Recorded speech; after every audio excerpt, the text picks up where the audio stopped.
ఆర్థికంగా, రాజకీయంగా, సామాజికంగా సమాజంలో దళితులకు సముచిత స్థానం కలిగించేలా ప్రోత్సహిస్తున్నటువంటి మన దేవుడు, మన ముఖ్యమంత్రి వర్యులు నారా చంద్రబాబు నాయుడు గారు, లోకేష్ అన్న గారు, తెలుగుదేశం పార్టీ.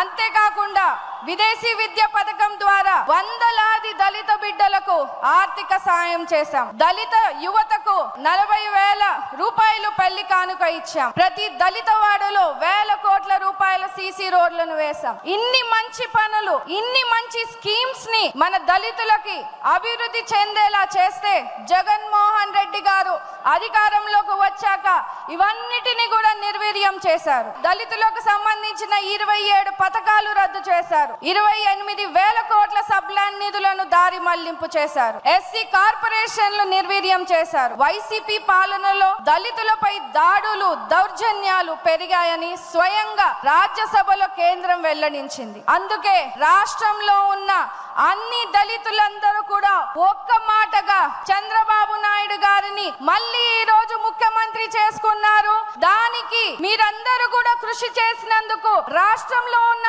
ప్రతి తెలుగుదేశం